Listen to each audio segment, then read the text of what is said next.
Alright, let's begin. So for this assignment, I use the teal demo splash screen just to have it there. I feel like that might come in handy when we need to create our own splash screen. And as for mushroom collision, we have it so that I can't get into the mushroom. And if I hold the enter key, it fires one bullet and resets once it damages the mushroom. If it goes off screen, it also resets itself. And there can only ever be one on screen. So the closer I get to it, the faster I get my bullets back, just like in the game.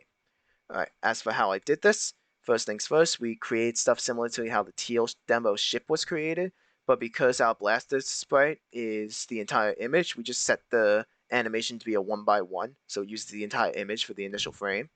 Then we create the position so it's within the play area, and we give it a blaster, a bullet. This I'll cover more with the bullet, but the general idea is we give the bullet the position of the blaster and a pointer to the blaster so it can always track the blaster until it needs to be fired. Then set up the collision and the draw order so that the blaster is spawned in front of the bullet, drawn before the bullet.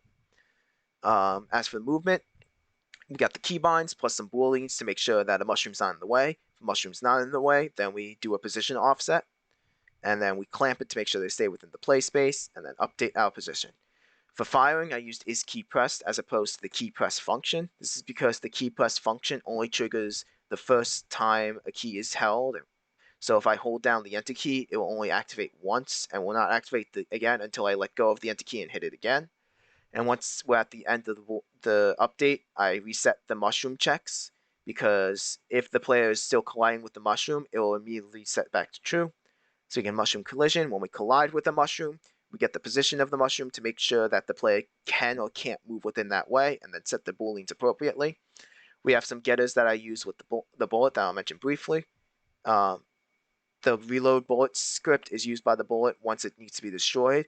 This is so that if the blaster is not destroyed, we can get another bullet at the blaster's position. And then when we destroy, we tell the bullet that there's no more blaster to recreate from, so it can destroy itself without trying to recreate itself. And then deregister input and collision. For the bullet, same thing as with the blaster, except our position is specifically where the blaster tells it to be, and we have a pointer to the blaster so we can keep track of it.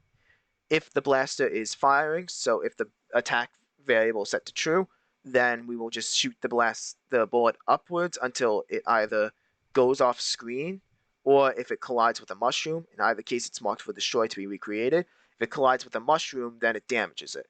And when it's marked for destroy, we deregister collision. And then if the blaster still exists, we use that reload bullet function I mentioned so that we create a new bullet at the blaster's position.